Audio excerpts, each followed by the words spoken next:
Zhang Shen était déterminé à se rendre à la péninsule de Kola, malgré les avertissements de Debi sur les dangers de l'ultra-puits profond. Il savait que c'était un endroit fascinant et mystérieux. Après quelques jours de recherche, Debi revint avec de bonnes nouvelles. Elle avait découvert que des experts américains étaient également répartis par le projet et avaient réussi à convaincre les responsables de permettre l'opération de recherche. Armé de sa fortune, Zhang Shen ne tarda pas à signer un contrat qui stipulait que toutes les découvertes et gains réalisés lors de l'exploration appartiendraient exclusivement à lui. Bien que le contrat comporte des clauses de non-responsabilité en cas d'accident, Zhang Shen ne recula pas. Il était prêt à affronter les défis qui l'attendaient. Le lendemain, Zhang Shen et Debi se rendent à la péninsule de Kola, située dans le cercle arctique. Les températures étaient glaciales et Zhang Shen s'enveloppa de vêtements chauds.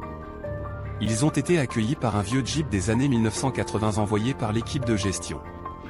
La route jusqu'au campement était chaotique, mais cela ajoutait une touche d'aventure à leur voyage.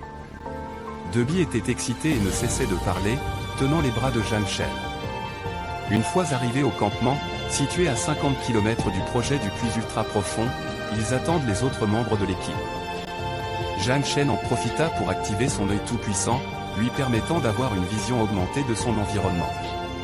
Pendant ce temps, Zhang Shen ouvrit une salle de diffusion en direct sur une plateforme en ligne, intitulée Explorer le monde, puis ultra profond de Kola. Le nombre de spectateurs augmentait rapidement, renvoyant par l'excitation de l'aventure en plein air et la curiosité à propos du puits ultra profond. Soudain, le système émet un signal sonore. Digne, rappel, félicitations à l'hôte, déclenchement de la mission cachée. La mission consistait à devenir l'un des 100 meilleurs présentateurs de la plateforme de diffusion en direct nationale. Zhang Shen a décidé de relever le défi et d'augmenter sa popularité en utilisant quelques fusées pour attirer l'attention des spectateurs. Pendant ce temps, il continuait d'informer les spectateurs sur le puits ultra profond de Kola. Il expliqua que les scientifiques et l'armée l'appelaient le creusement vers l'enfer en raison de ses caractéristiques intrigantes. Les spectateurs étaient intrigués et motivés à en savoir plus. Zhang Shen leur promit de leur révéler davantage de détails.